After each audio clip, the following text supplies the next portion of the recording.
안녕하세요. 전 올해 32살 여성입니다. 없는 집에 맞달로 자란다는 게 어떤 건지 경험해보지 못한 분들은 잘 모르실 겁니다. 서울의 중심가에 살면 뭐하나요? 꼭대기 동네였는데요. 물론 공기야 좋았습니다. 그러나 1990년대 후반까지 달동네였는데 동네 입구에 지역도서관이 생기고 대형 운동센터가 생기고 도로가 트이고 완만한 언덕배기가 형성이 되어서 그렇지 아직도 서울 중심가에 이런 동네가 있나 싶게 낙후된 동네였습니다. 그래도 다 사람 사는 동네, 지금 돌아보니 사람다운 동네로 살았네요. 지금이야 재개발된 동네지만 재개발되면 우리도 아파트로 이사갈 줄 알았습니다. 그런데 하필 딱 우리 집 있는 그 블록, 그 구역만 재개발해서 빠져서 14가구만 영영 옛주택 그대로 남게 된 겁니다. 슬레이트 지붕 얹고 기와 얹은 동네 그 모양 그대로요. 하여간에 치질이도 폭도 없어. 호진이네는 그 없는 살림에 재개발에 들어가서 마당 넓고 컴평 넓다고 단단하게 한몫 챙겨서 수원에다가 그럴듯한 아파트 하나 사서 들어갔구만.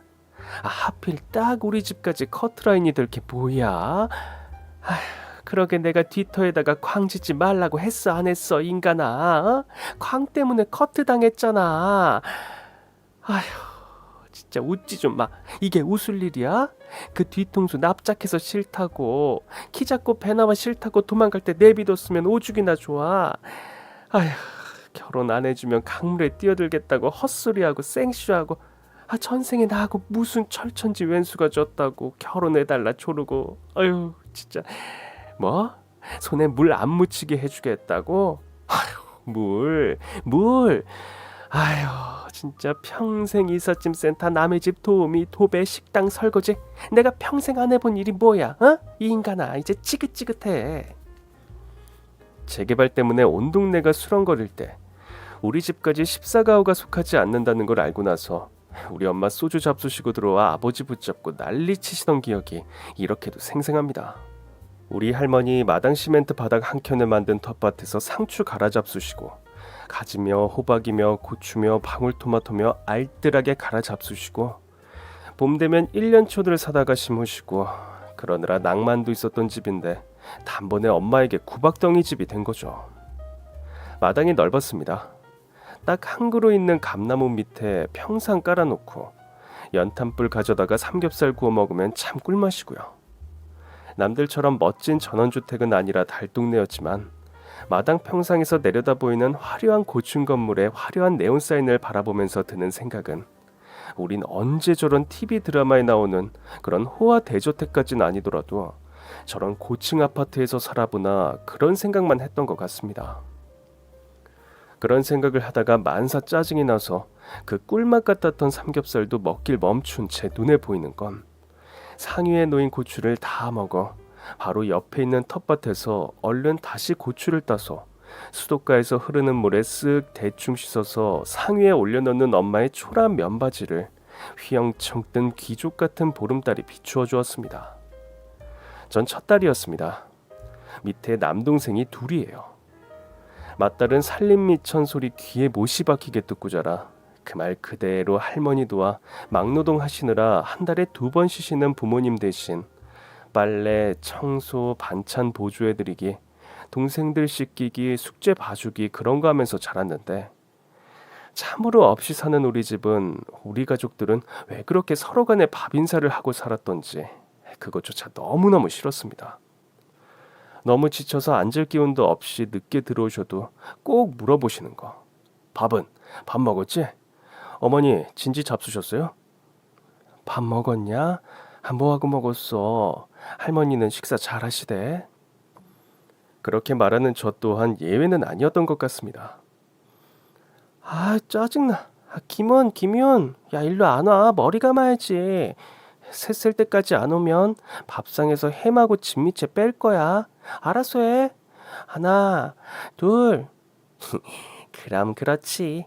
아이들을 늘 먹을 걸로 조련해가며 뒤치다꺼리한 걸 자랑이라곤 못하겠지만 개굴진 사내 녀석들이니 말을 안 들으니까요. 그렇지만 전 늘 나이 차이 있는 무서운 왕누나였기 때문에 동생들이 대체로 제게 꼼짝을 못했습니다. 긴 겨울밤이면 다른 집 친구들은 피자하고 치킨 시켜 먹을 때 우리 집은 마당 시멘트 바닥을 파서 묻은 김장독에서 김장김치하고 동치미무 꺼내와 김치를 꼭지만 따서 보시기에 담아 고구마 쪄서 온 식구 둘러앉아 야참을 먹었는데 그때 아버진 소주 2병을 할머니와 엄마와 나눠 잡수시면서 야, 찐겨울 고구마랑 소주하고 어울린다는 거 아는 사람 몇 명이나 될까? 진짜 죽인다. 어머님, 올해는 김장하고 동치미가 유난히 잘 됐네요. 뭐 사는 거 별거 있어. 어머님하고 뭐 뚱뚱하지만 여우 같은 마누라, 토끼 같은 새끼들 3명 끼고 이렇게 같이 시간 보내는 게 행복이지. 난 다른 집 안 부러워. 아이고, 당신이 허구한 날 그런 자세로 사니까 우리가 이 모양을 못 면하는 거야. 뭐가 부러워. 다른 집들은 야참으로 방어회랑 소주 마시고 있을 건데. 엄마가 쫑꼬를 줘도 아버지는 한 귀로 듣고 한 귀로 흘리시면서 어머님, 이거 드시고 고스톱 몇 판 치고 주무십시다. 오늘 62평 아파트 이삿짐 날랐다면서 안 피곤해? 어른들 옆에 다 붙어 앉아 길게 찢은 김장김치를 곱게 펴서 그 안에다가 고구마를 넣어서 보쌈 싸먹듯 싸서 먹는 동생들을 바라보면서 울고 싶었던 적이 한두 번이 아닙니다. 그런 아픈 마음 감추려 전 늘 더 필요 이상으로 부모님과 동생들에게 왁왁대고 살았던 것 같습니다. 제가 왁왁대면 왁왁대는 그대로 어른들과 동생들은 다 받아주었는데요. 왜 그런지 할머니며 부모님이 제게 절절 매셔서 전 가난한 집 맏딸로 고생시키는 게 미안해서 제게 그렇게 절절 매시는 줄 알았어요. 그래서 더욱 기고만장 제 마음껏 휘두르며 살았습니다. 특히 아버지가 절 대하는 태도는 거의 절대적이었으니까요. 뭐 원래 아버지들은 딸에게 꼼짝 못한다고 하니까 우리 아버지도 거기서 예외는 아니었겠죠. 아버지 공사장에서 험한 일 하시는데 겨울에 장갑 없이 다니시는 것 너무너무 싫어서 전 고등학교 때부터 아르바이트를 하면서 늘 신경 쓴 게 아버지 장갑이었습니다. 하지만 사드리면 뭐하나요? 세트에 20만 원 넘는 가죽 장갑부터 털 장갑까지 사드리면 사드리는 족족 동료나 친구에게 벗어주고 들어오시는 걸요. 그건 회사원 언니들이 한 달 월급 척척 받아서 부모님 좋은 패딩 잠바 사가지고 들어오는 거랑은 틀린 거였습니다. 저 친구들하고 떡볶이 사 먹고 피자 사 먹고 싶은 거 참고 모은 돈으로 사다 드린 거였으니까요. 저 고2 때 아버지, 이번에 또 같이 일하는 아저씨들 벗어주고 들어오시면 저 아버지랑 6개월은 말 안 할 거예요. 이거 사려고 저 한 달 아르바이트 한 거 다 털었어요. 딸의 갸륵한 선물에 기분이 한껏 좋아지신 아버진 제 앞에서 살랑살랑 봄바람같이 웃으시면서 알았어 임마. 이야 이거 좋다. 소가죽인가? 보들보들하니 아주 때깔도 부티나고 좋다야. 응? 야, 딸 이거 얼마 주고 샀어? 그건 아실 거 없고 아무튼 새끼손가락이나 걸어요. 아버지 절대 안 벗어주신다고. 제가 특별히 40만 원이 넘는 고급 가죽 장갑을 산 이유는 딴 데 있었습니다. 잊을만 하면 한 번씩 3, 4년마다 한 번씩 놀러 오시는 멋쟁이 아버지 친구가 며칠 전에 또 찾아오셨거든요. 오실 때마다 늘 양손에 선물이 가득이었는데 거의 다가 저와 바로 밑에 동생 장난감과 옷이었습니다. 그런데 이번엔 추운 겨울에 찾아오셨고 그 아저씨가 벗어놓은 가죽 장갑을 소파에 올려두려고 만졌는데 와, 비단 같은 그 느낌이 너무 좋아서 손을 넣어보니 시베리아 바람이 몰아쳐도 따스할 것 같은 그 느낌에 우리 아버지의 3만 원짜리 털장갑이 한없이 초라해 보였던 겁니다. 그때 전 그전해 겨울 막바지에 또 벗어주고 들어오셔서 올해는 절대 아버지 장갑 모른 척하리라 결심하고 있었던 때였음에도 불구하고 말입니다. 그리고 그 주 주말에 눈이 펑펑 오고 길도 빙판되게 영하 10도로 떨어진 날 아버지는 같이 일하시는 아저씨들하고 술을 거나하게 자시고 늦게 들어오신 겁니다. 그 주 내내 전 집에서 아버지 들어오시면 현관으로 나가서 아버지 손에 장갑이 있나 없나 그것부터 확인했거든요. 이번에 또 벗어주고 들어오시면 정말 가만히 안 있으려고 단단히 결심을 했으니까요. 아니나 다를까 대문 닫는 소리부터 휘청대시더니 들어오신 손에 장갑이 없는 겁니다. 검은 비닐 봉다리 안에 곱창하고 막창만 들려져 있고요. 아버지는 술 취한 와중에도 제 눈치를 보면서 비닐을 슬쩍 건네주시곤 아유 딸, 아이고 아버지 오늘 친구들하고 한잔하다가 너무 맛있길래 포장해왔어. 애들 깨워서 같이 먹어라. 어? 아버지, 장갑 어디 갔어요? 아이, 날 오지게 춥네. 아이, 그러니까, 교황이 그 자식은 이런 날에 고속도로 제설 작업을 하려니까 얼마나 추울 거야. 어? 이 손가락에 꼽아서 바들바들. 이게 내가 그래서 딸 있잖아, 그 말이다. 이거. 그래서 교황이 아저씨한테 장갑 또 벗어주고 들어오셨어요? 장갑 어디 있어요, 아버지? 결국 그날 전 큰 소리를 낸 끝에 울고불고했고 할머니도 깨시고 동생들도 깨고 아버지보다 1시간 늦게 들어온 엄마도 속상해하시면서 여보, 당신은 정말 정희가 저렇게 난리치면서 울만도 해. 정희 그 장갑 산다고 주말마다 나가서 아르바이트한 그거 다 터는 거 내가 봤어. 입고 싶다던 옷도 못 사 입고 모으는 거 봤다고. 당신 도대체 이게 몇 번째야? 다음날 옆집 차시계 할머니는 우리 집에 놀러 오셨다가 어제 이 집에 뭔 난리가 났었냐 물으셨다고 합니다. 그리고 우리 할머니께 사정 이야기를 들으신 후 부러워 죽으려고 하시면서 우리 차시계에 빈 아들만 둘이라서 이런 재미가 없는데 정희 아버진 참 무슨 대복을 타고났는지 저런 효녀를 낳아서 좋겠다고요. 남들이 보기에 애틋한 부녀지간의 정이겠지만 제가 우리 아버지를 못 견뎌하는 게 이런 종류의 문제들이었습니다. 우리 집 살기도 빠듯한데 남 좋은 일 시키고 남에게 퍼주는 그 대책 없는 선함이요. 아버지의 결정타는 저 19살 고3 봄에 찾아왔습니다. 아버지가 어린 남자아이를 입양한다고자 한다고 폭탄 선언을 하신 겁니다. 그때 우리 집은 재개발 재해 문제로 이미 한바탕 회오리 바람이 일고 있을 때였으니까 아버지가 대책 없으면 한숨만 나올 뿐이었습니다. 제 아버지하고 엄마가 부모 없는 아이들을 맡아주는 한 시설에 별관을 짓는 팀에서 3주를 일하셨는데 시설의 4살 남자아이가 그렇게 엄마를 따르더랍니다. 엄마는 우리 집에 훈이도 있고 훈이보다 불과 몇 살 아래인 남자아이가 유난히 따르고 달라붙고 하니까 애달프셨겠죠. 한창 엄마를 밝힐 나이인데 시설에서 자라는 그 아이가 너무 애달파서 옆에 다가오면 품에 안아주고 먹을 것도 챙겨주고 그렇게 3주를 지내고 마지막 날 인사를 하고 오려는데 가슴이 먹먹해진 엄마가 아이를 아예 모른 척하고 동료들하고 봉고차에 타셨답니다. 그랬더니 아이가 봉고차 문을 못 닫게 새파랗게 질려서 울더래요. 나도 갈래. 나도 엄마 따라갈래. 그 꼬마는 우리 엄마를 자기 엄마로 착각한 거였습니다. 그뿐 아니라 엄마가 안 가고 나서 사흘 내내 애가 펄펄 열이 나서 응급실에 실려가고 그랬던 모양이에요. 그래서 그 전경을 못 잊던 아버지가 엄마를 데리고 찾아가니 아이가 이번엔 아버지 품속으로 파고들면서 아빠 따라가겠다고 막무가내로 따라붙더랍니다. 부모님 두 분이서 오래 고심하셨고 마침 그때 고향 선산이 팔려서 큰할아버지 댁에서 아버지 몫으로 뜻하지 않은 돈도 보내주시고 제가 곧 졸업을 하니 아이 하나쯤은 입양해도 되지 않겠냐고 의견을 모으셨답니다. 그래서 온 가족이 모여서 회의를 했습니다. 결사 반대를 외치는 제게 아버지가 하신 한마디가 기억이 남습니다. 그 아이가 엄마 아빠에 대한 상사병에 걸려서 죽는 것보다 낫지 않니? 와서 같이 좀 덜 먹고 덜 입더라도 같이 살자. 우리 형편에 입양하는 거 멍청한 짓이지. 그렇지만 정이야. 살다 보면 때론 이런 말도 안 되는 멍청한 짓을 저지르고 살아도 된다고 생각한다.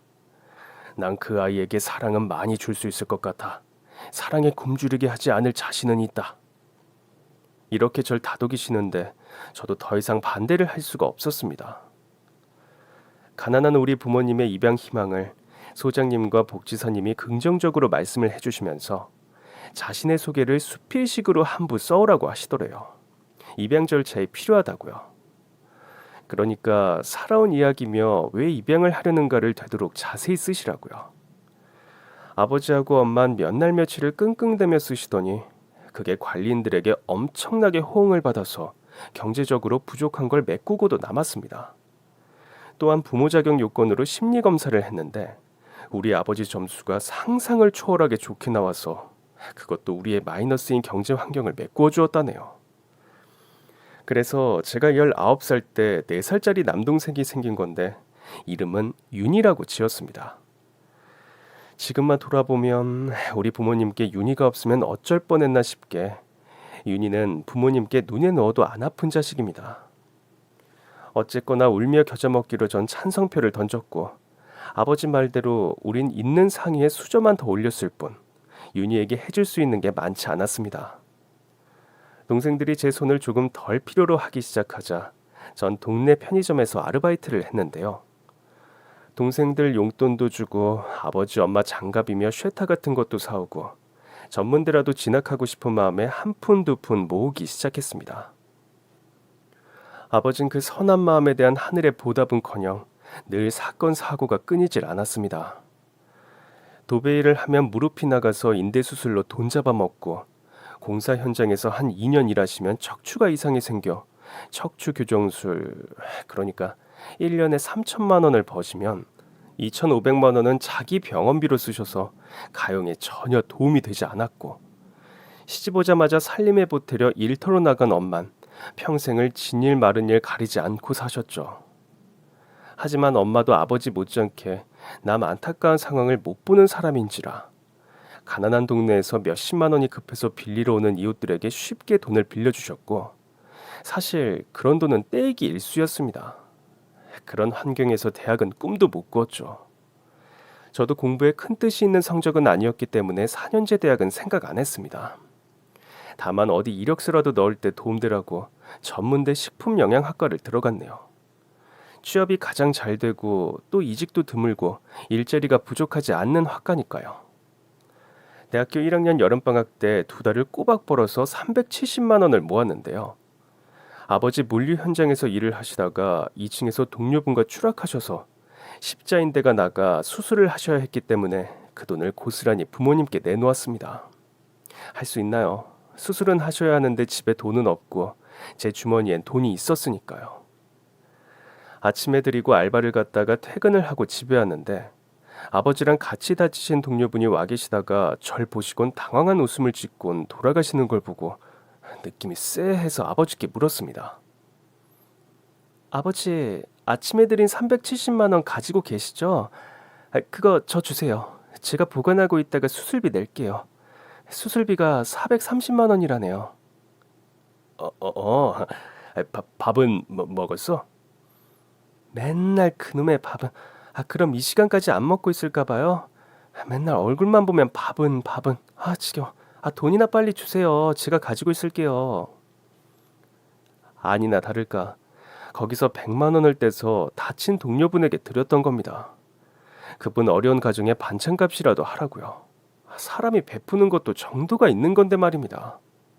우선 내가 살고 나서 친구도 있고 동료도 있는 거지. 당장 내가 죽겠는데 그것도 딸이 힘껏 벌어서 내놓은 돈에서 100만 원을 뚝 떼서 친구에게 주셨다는 거에 정말 화도 많이 났고 이대로 가다간 영영 되돌이표로 끊임이 없을 것 같은 깨달음이 왔습니다.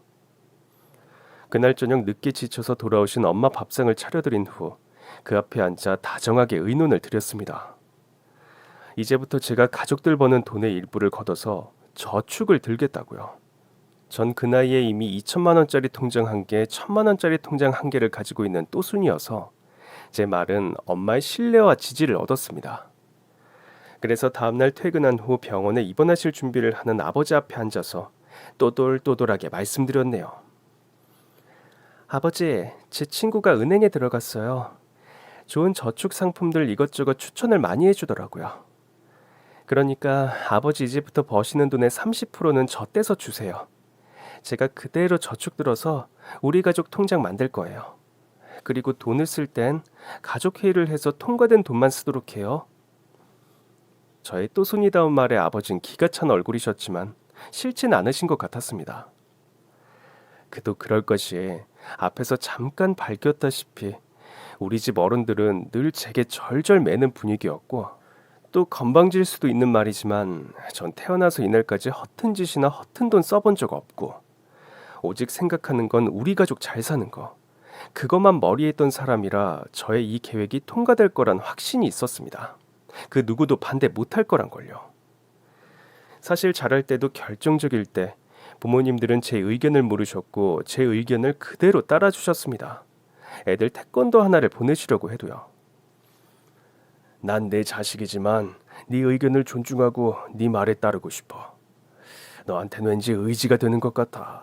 아니 맏딸이 왜 좋은가 했더니 아들 못지않게 의지가 되네. 그렇게 제가 통장을 맡고 엄마 수입, 아버지 수입, 제 수입에서 30%씩 돼서 가족 통장을 만들어 언제가 될진 모르지만 우리 가족이 입주할 아파트 값으로 쓸 꿈에 부풀어 그 통장에 돈 붓는 재미로 몇 해를 보냈습니다. 전 대학 졸업 후 한 지역 도서관 구내식당을 첫 일자리로 잡아서 열심히 일했지만 당시 연봉은 2,400만 원, 정말 쥐꼬리였습니다. 그러나 작은 돈이 모여 큰 돈이 되는 법이라는 인식이 머리에 박혀있던 전 통장에 돈을 넣는 것을 게을리하지 않았습니다. 저와 비슷한 처지의 친구가 어느 날 한탄을 하더라고요. 가만히만 있어도 부모님이 스포츠카 척척 사주는 애들은 우리 같은 애들이 10,000원 한 장에 벌벌 떠는 거 알까? 우리가 피나게 몇 년 모은 돈이 2천만 원, 3천만 원이라는 거 걔들이 알긴 할까? 그런 애들은 어떤 삶을 사는 걸까? 우리처럼 새벽에 일어나 씻고 집 나와서 저녁에 집에 들어갈까? 그런 애들은 어떤 애들이고 어떤 삶을 살까 저도 궁금해졌습니다. 몇 년에 한 번씩 선물 보따리 들고 놀러 오시는 아버지 친구도 자식이 둘이라는데 그 집 딸은 나와 다른 삶을 살아가겠죠. 사춘기 한땐 저도 그게 미치게 부러웠지만 제가 태어난 곳은 여기가 내 집이고 전체 초라한 현실을 인정했습니다. 가족 통장에 넣는 돈 말고도 전 5만 원, 10만 원 이런 식으로 나눠서 통장을 3개 만들어 열심히 모았네요. 제가 아버지 돈을 관리하고 나선 아버지가 점점 잠잠해지시니 이젠 밑에 동생이 사고를 치고 다니더라고요. 싸움패에 낀 건 아니었는데 그냥 몰려다니며 말썽을 부려서 피해 입은 학생 부모님에게 합의금 물어주는 걸로 또 돈이 들기 시작했습니다. 우리 사는 동네와 애가 다니는 고등학교가 부자 학군이 아니었기 때문에 병원비 때문이라도 합의금을 대체로들 꼭 받으시려고 하셔서 부모님과 전 동생 사고 치는 거 메꾸어야 했죠. 30살에 전 3천만 원짜리 적금을 탔습니다. 그 전에 모은 돈은 모두 가족들 뒤치다꺼리 하는 데 들어갔고 직장 생활하면서 동시에 주말엔 족발집에서 아르바이트까지 하면서 4년간 모은 돈이었습니다. 적금 탄 걸 찾아와 제 방에 앉아서 10,000원짜리 지전 한 장 한 장 세어서 100만 원 단위로 쭉 늘어놓으면서 중얼중얼 뇌었습니다. 300만 원은 할머니, 400만 원은 아버지, 400만 원은 엄마, 훈이 200만 원, 윤이 200만 원, 30만 원은 내 원피스, 1,470만 원은 내 통장. 그러다가 한참 생각 후 모두 한 곳으로 모아 제 가방 속에 넣었습니다. 조금 더 이자가 센 은행에 가져다 넣을 생각으로요. 그러면서 또 중얼중얼 거렸습니다. 밑 빠진 독에 물 붓기. 저도 지쳐요. 섭섭하셔도 할 수 없어요. 저도 돈 모아 시집도 가야겠고 요즘은 보통 혼수로 7천, 8천은 든대요. 죄송해요. 이번 적금은 저 혼자 먹을래요. 그리고 그날 저녁 삼겹살을 10인분, 그리고 소고기 살치살, 치맛살 골고루 끊어와 간만에 마당에 평상 펴고 연탄불을 피워서 온 가족이 고기 파티를 했습니다. 칼칼하게 청양초 잔뜩 넣은 된장을 지진 뚝배기에 온 식구들 수저가 들락이면서 우린 간만에 포식하면서 고기 맛을 즐겼네요. 제가 적금 탄 줄 모르는 가족들은 짠순이가 웬일이냐며 놀라는 신용들을 했고 막둥이 윤희는 소금통을 들고 나와 하늘에 뿌리면서 우리를 웃기는데 달동네에 뜬 보름달이 윤희를 찬란하게 비추어 주었더랬죠. 아빠, 엄마 전 돈 버느라 숱하게 힘든 일상을 보냈고 한두 달에 하루씩 맞는 우리 가족만의 회식은 그렇게 밤을 지폈고 밤 10시 10분에 찾아온 경찰들로 인해 우리의 행복한 회식은 멈췄습니다. 여기가 땡땡 고등학교 김훈이 군 집 맞죠? 피해 학생이 크게 다쳤고 지난번에도 한 번 다친 학생이라 그 부모가 절대 합의 안 해주겠다며 이번엔 법정까지 가겠다고 울고불고 한다는 소식까지 들고 왔더라고요. 전 그날 잠을 자다가 새벽 4시에 일어나 울면서 가방 자크를 열었습니다. 10,000원짜리 3,000장을 모조리 한 번씩 세어본 후 돈다발에 뽀뽀 한 번 하고 돈을 가방에 넣었는데 이미 마음은 돌덩이처럼 차가워진 상태에서 가방을 들고 방에서 나와 마루를 건너 부모님 방에 노크를 하고 들어가 방에 전기를 켜고 돈가방을 부모님 앞으로 밀어드렸습니다. 아버지, 이게 마지막이에요.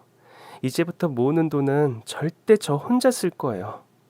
상대 학생 부모님께 어떻게든 합의 받으세요. 그런데요. 피해 학생 아버지가 합의서는 내일 써준다고 약속만 하고 3천만 원만 날름 가지고 사라졌고 우리 훈이는 소년원으로 들어가게 되었습니다. 그 학생 아버지가 전문 노름꾼이었답니다. 3천만 원으로 훈이가 아무 일 없었다면 제가 횟가닥 돌진 않았을 겁니다. 전 고등학교 때부터 31살까지 군말 없이 돈을 모은 사람, 가족들이 무너뜨리면 다시 처음부터 모으고 무너뜨리면 다시 모으고 흡사 개미 같다고나 할까요? 지긋지긋해서 어디 원룸이라도 얻어나오고 싶은 적 한두 번이 아니었으나 할머니도 계시고 계집애가 어딜 나가 사느냐는 부모님의 절대 반대에 나갈 수도 없었지만요. 중요한 건 집이 못 있어서도 못 나갔습니다. 그나마 제가 눈을 부릅뜨고 있어야 부모님이 남에게 한없이 퍼주는 것이 덜 하신다는 생각을 하고 있었기 때문에 못 나갔습니다. 훈이가 소년원으로 들어가고 2주가 지났을 때 그 아버지 멋쟁이 친구이신 한정택 아저씨께서 집에 오셨습니다. 진규, 자네가 나한테 이럴 줄은 몰랐네. 연락을 하지 그랬어 왜? 독일의 현지 법인인가 뭔가 맹근다고 2년 넘게 나가 있는 거 알면서 연락을 어찌게 해. 미안해서 연락 못했지. 뻔한 거 그 돈 좀 돌려달란 소리인데. 그렇게 아저씨가 1억 원이라는 돈을 척 내놓으시면서 아버지와 함께 피해 학생 어머니를 만나러 갔지만 아무리 이제야 화해를 한다 해도 이미 법적으로 처리된 일을 되돌릴 수는 없었습니다. 아저씨는 나흘 후 고급술을 들고 다시 찾아오셔서 아버지를 위로해 드리시더군요. 안주를 두어 차례 넣어드린 후 두 분 다 많지 않을 것 같은 늦은 시간 제 방에 와 계신 엄마 심부름으로 어른들 이부자리 봐드리려고 이불을 한 채 더 들고 안방으로 가다가 전 흠칫 멈추고 말았습니다. 정의를 키워준 것만 해도 난 자네한테 엎드려 절을 해야 하는 사람이야. 핏덩이 삼치를 겨우 지난 걸 맡아다가 이날까지 몇 년에 한 번씩 이렇게 와서 봐야 내 딸이구나 하지. 이제 자네 딸이지 뭐. 하여튼 자네 딸을 내가 데려가는 기분이 들지만 그래도 이젠 제자리를 찾아야지 어쩌겠나.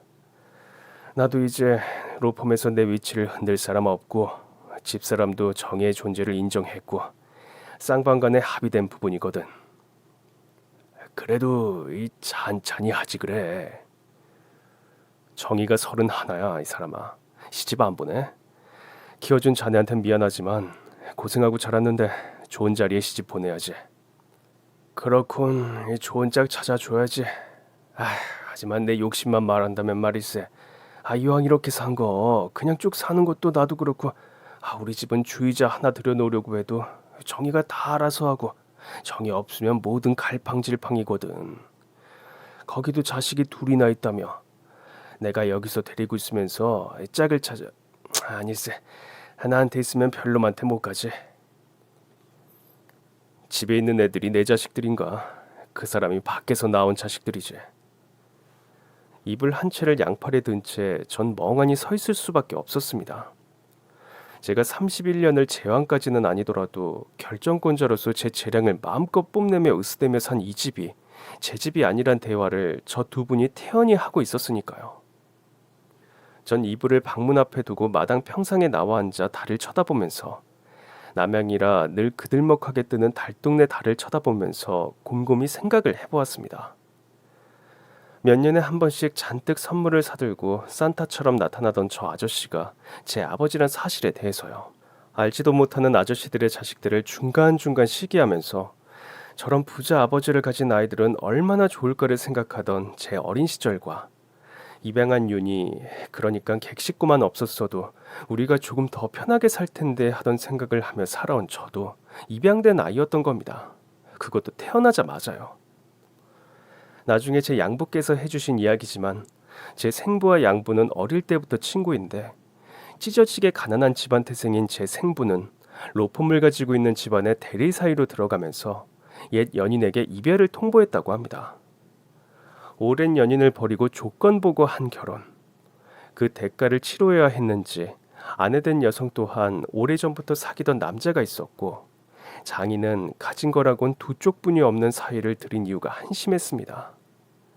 어디서 음악한다며 기타 들고 다니는 놈을 사이로 받아들이는 것보단 아무것도 없고 머리가 있는 사이 들여서 대리 사이로 부려먹을 생각에 우리 생부를 사이 삼으신 거랍니다. 둘 다 자기 필요에 의해 한 결혼. 이렇게 된 걸 쇼인도라도 철저하게 잘하자 부부가 약속을 했고 그렇게 부부 아닌 부부로 한 집에서 살게 된 겁니다. 그런데 우리 생부는 오랜 연인을 버린 값을 아주 철저히 받는 건지 단 1원 한 장 마음대로 못하게 처가에서 옥매셨다네요. 월급까지도요. 그러나 아직은 혈기왕성한 젊은 남자였던 아버진 밖에 새로운 애인을 만들었고 거기서 실수로 낳은 딸이 저였습니다. 그 망할 놈의 술집 지지배가 이렇게 대형 사고를 칠 줄 누가 알았어. 중절도 안 하고 낳더라니까 돈만 수억 뜯겼지. 그것도 집사람에게 빌어서 해준 거야.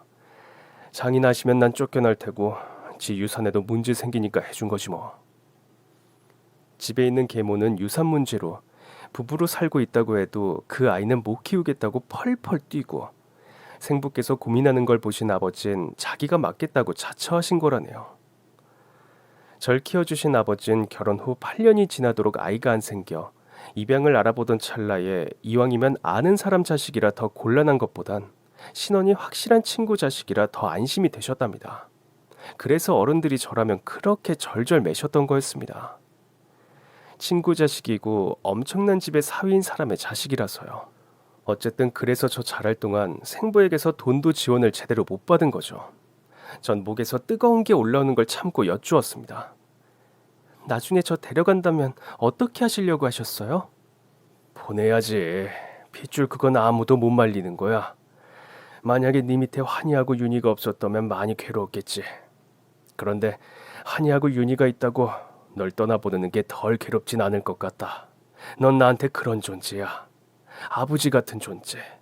믿고 의지할 수 있는 존재. 환희놈하고 윤희놈이야 아직 철부지 애들이니 뭐 게다가 환희놈 하고 다니는지 좀 봐라. 아유 속 터져. 이젠 널 찾아가야겠단 네 생부가 말이다. 로펌의 사장인가 뭔가가 되었단다. 주주들의 압도적인 지지를 받아서. 근데 30년이 넘는 결혼 생활, 그것도 결혼 생활이라고 정이 들었는지. 그리고 말야, 우리 남자들은 그래. 그게 남녀 그런 걸 떠나서 여태 산 방식을 흐트러뜨리고 싶지가 않거든. 편하고 익숙해서. 30년 넘게 부부로 살았는데 이제와 정없다고 이혼하기 쉽잖아.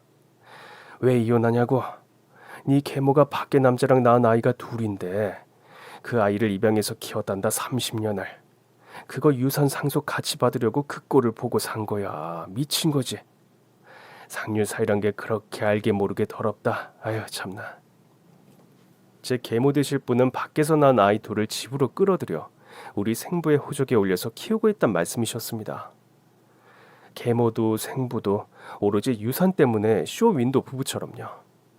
그래서 생부는 이번에 대표이사 자리에 오른 위세로 저도 데리고 들어가야겠다고 선포를 하신 거고요. 제가 그 집에 들어가면 생부, 계모가 밖에서 나온 자식 둘, 그리고 생부가 밖에서 나온 저 이렇게 5명이 가족이 되는 거였습니다. 잘 생각하고 네가 결정해. 네 나이가 30이 넘었어. 이제 결혼도 해야 하고 그 집에 가면 아무래도 좋은 남자를 만날 거야. 이런 거 저런 거 생각하지 마.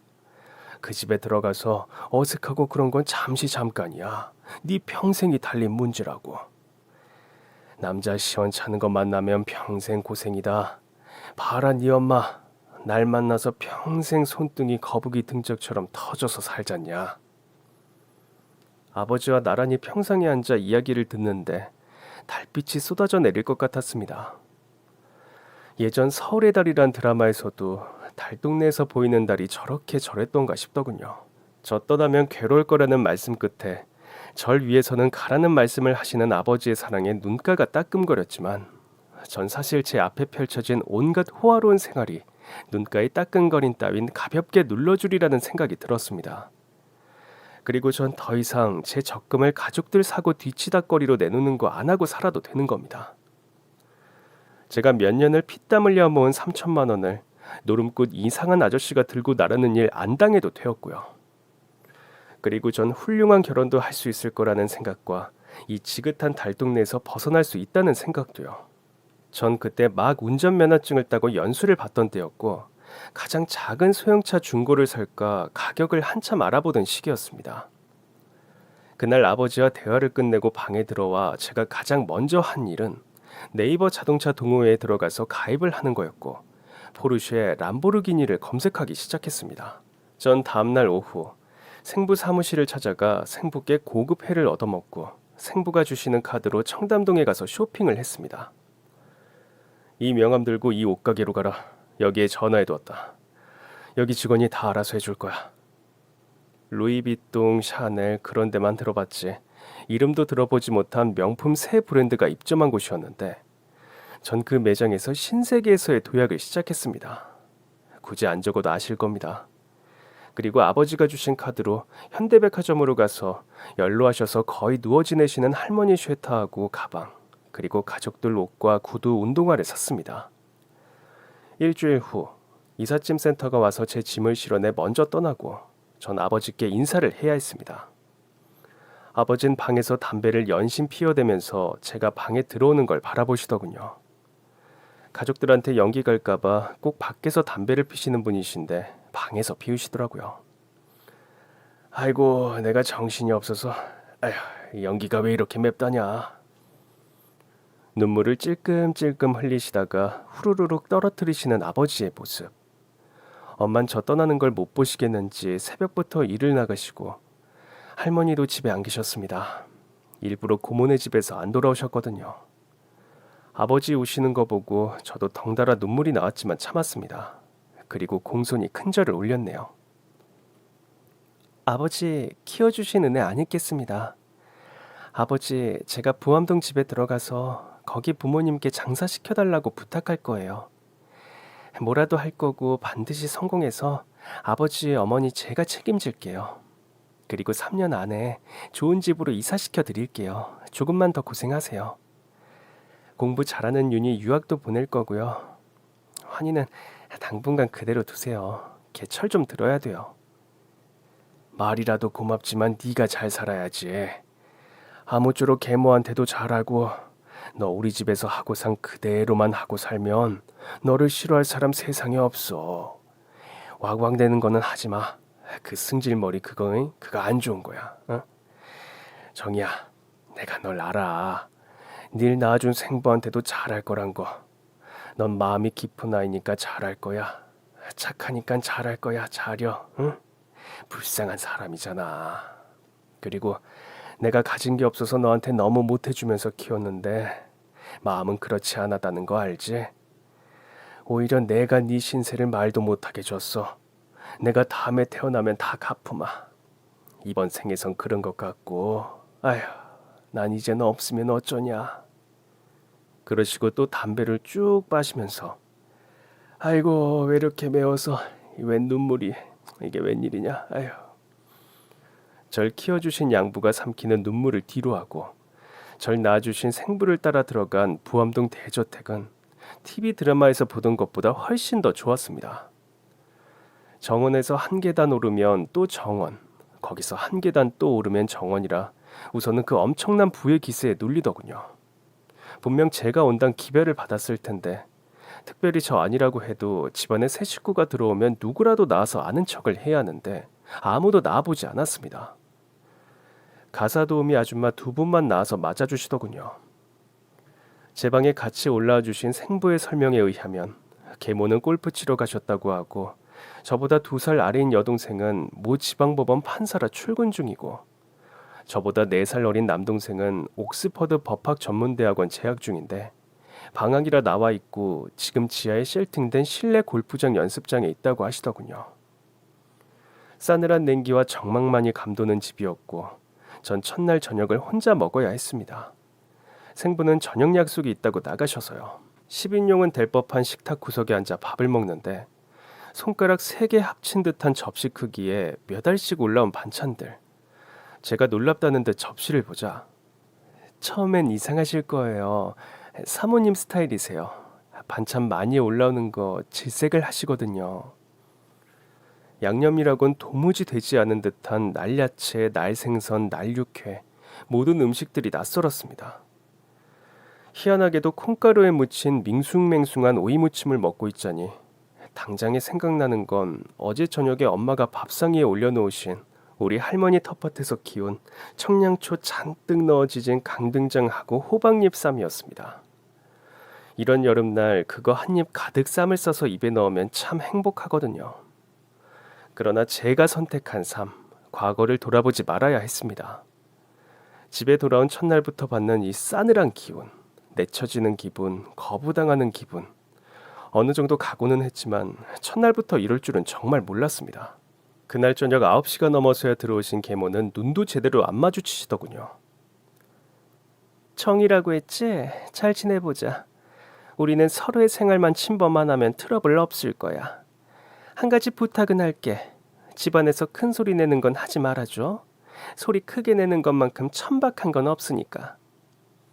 반갑다, 퇴사했다고 들었는데 앞으로 무슨 계획 같은 건 있니? 좋아하는 음식은 뭐야? 그런 질문 같은 거는 없었습니다. 하다못해 편의점하고 마트는 어디고 세탁소 번호는 이거다 이런 것도 없었습니다. 철저하게 비즈니스적인 관계라고 할까요? 내 자식들 데리고 있으니 남편 자식도 데리고 있겠다 뭐 그런 거요.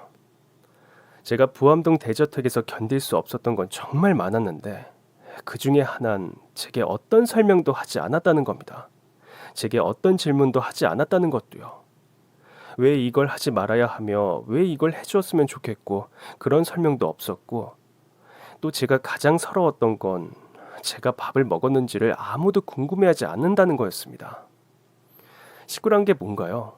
같이 밥을 먹고 서로의 밥에 대한 안부를 묻는 거 아닌가요? 달동네 우리 집에선 제가 밥을 먹었는지 정말 지긋지긋하게 물으셔서 그게 그렇게도 싫었던 저였습니다. 하루는 바로 밑에 여동생이 어디 호텔 케이크라며 정원사님들 것까지 가족 수대로 정확히 10개를 사왔던 모양이었는데요. 분명 제 몫의 케이크뿐이 있었다는데 그걸 아무도 챙겨주는 사람이 없었어요.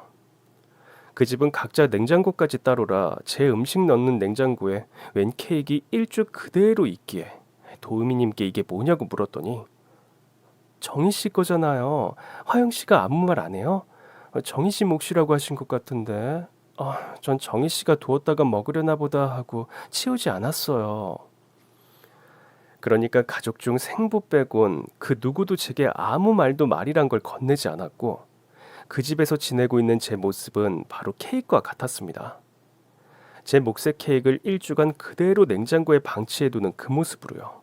아무도 아무 말도 건네지 않는 모습으로요. 네가 쓸쓸한 거 안다. 그러나 거쳐야 할 과정이야. 익숙해져. 여기가 바로 상류사회 축소판이니까. 필드 현장에 나가기 전에 연습하는 거라 생각해. 내가 지금 뭐든 네가 할 일을 알아보고 있는 중이야.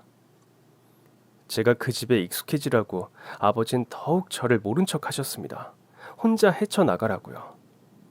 제가 그 집에서 견디고 익숙해져서 얻는 게 무엇이 있을까요? 지금 로펌 대표로 있는 아버지의 재산을 받는 거요. 한다하는 대학에서 박사까지 하신 계모와 엄청난 직업을 가진 계모 자식들이 저렇게 화려하게 버티고 있는데 그게 제 몫으로 어느 정도일까요? 가능이나 할까요? 그날은 제가 집을 나와 커피집에 하염없이 앉아있을 수밖에 없었습니다. 제가 주문한 제 방에서 사용할 탁자가 도착할 때가 나흘이 지났는데도 안 왔고 전 청담동에 있는 가구점에 전화를 걸었습니다. 가구점에선 보낸 지가 나흘이고 수신되었다고 하는 거예요.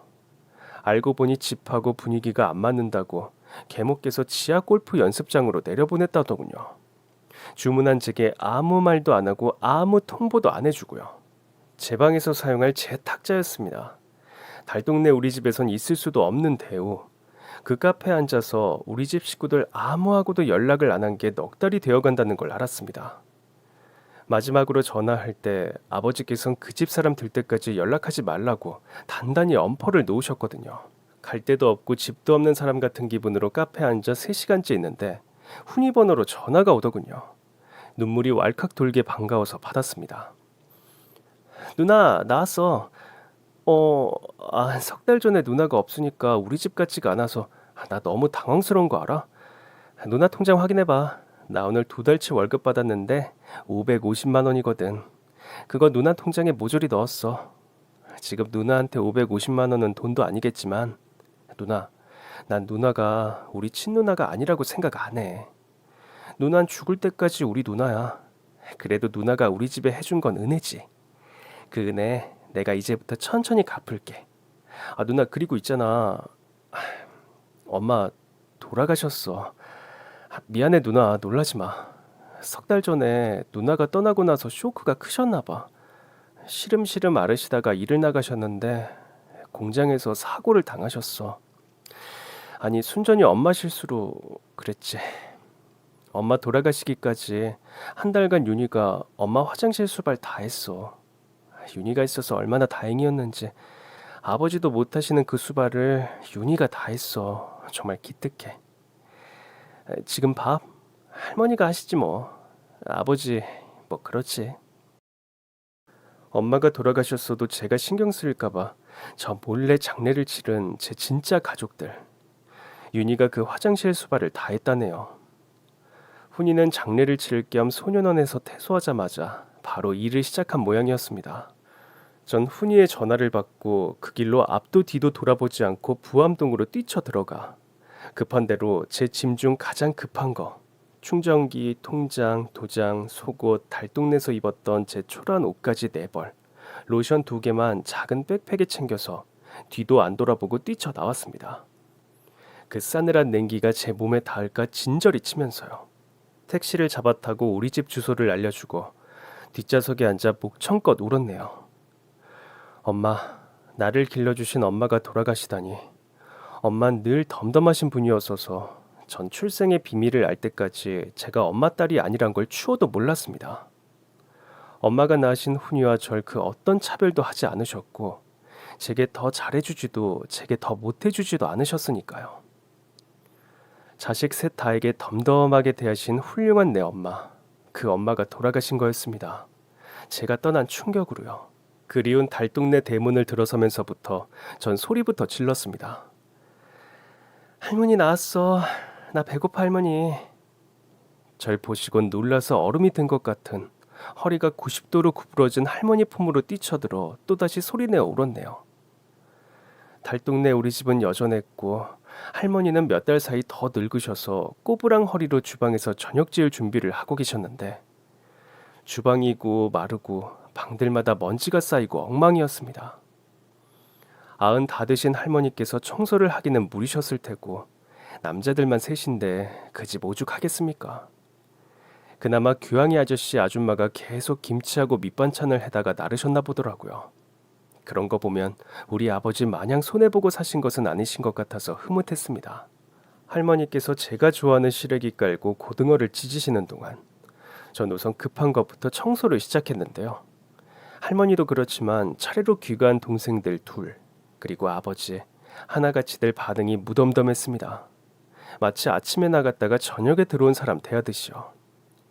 특히 아버지는요.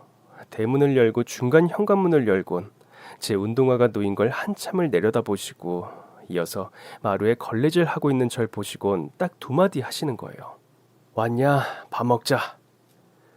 우린 그날 저녁 둘러앉아 반찬 접시마다 그득그득 올려져 있는 반찬을 나눠 먹었습니다.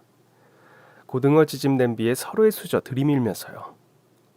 제가 있어야 할 제자리인 우리 집으로 돌아온 지금 이날까지 가족 누구도 제게 왜 돌아왔냐고 묻는 사람 없었습니다. 제 집에 제가 돌아와 있는데 뭘 할 사람 누가 있겠나요? 엄마가 잠들어 계신 납골당에 가서도 아무도 엄마 이야기 안 했습니다. 너무 아픈 이야기라서요. 다만 미루어 짐작할 뿐입니다. 보암동 아버진 제가 집으로 돌아온 며칠 후 찾아오셨습니다. 나에 비하면 네 아버지가 100배는 훌륭한 사람 같다. 난 로펌이 탐이 나서 네 계모의 자식들을 입양한 거거든. 세상 어느 남자가 옆에 내가 밖에서 나온 자식을 보겠냐. 그런데 네 아버지는 아무 조건 없이 입양을 2번이나 한 사람이야. 누가 더 성공한 인생 같냐? 붙잡지 않으마. 내가 이제와 너에게 해줄 수 있는 건 딱 하나. 해줄 수 있는 건 네가 진정으로 행복한 걸 해주는 거다. 넌 보암동에선 행복하지 못해. 그렇지 정이야? 그래도 가끔은 나도 좀 봐줘라. 아버지 쓸쓸해. 집에 돌아온 첫 주는 이것저것 집 정리하고 청소하는데 정신없이 보내고 취직 자리 알아보고 바빴네요. 그리고 한숨 돌린 주말 훈휴부터 잡았습니다. 너 월급 통장 1이네. 뭘 봐. 내 놓으라고. 내가 관리할 테니까. 싫어. 내 건 내가 관리할 거야. 누나가 왕이야? 하라 말하게. 뭐라고? 아니 누나 그게 나도 인권이란 게 있고. 시끄러 이놈의 자식아. 누나가 말하는데 뭔 말대꾸야? 여기가 바로 제가 있어야 할 제 세상입니다. 절 존중해주는 제 세상. 제가 왕인 제 세상이요. 저의 행복은 완전했습니다. 우리 집 평상에서 바라다 보이는 저 보름달에 한 가지 약속을 하자면 전 절 낳아준 생부를 쓸쓸하게 만들지 않을 거란 거요. 제가 부암동 대저택에서 가장 못 견뎠던 게 뭐였는 줄 아세요? 그 싸늘한 집의 냉기. 서북향이라 그런지 하늘의 달도 해도 안 보인다는 거였습니다. 이 달동네에서 보이는 저 휘영청 큰 보름달이요. 그럼 지금까지 제 긴 사연 들어주셔서 정말 감사합니다. 오늘 하루도 행복한 하루 되세요.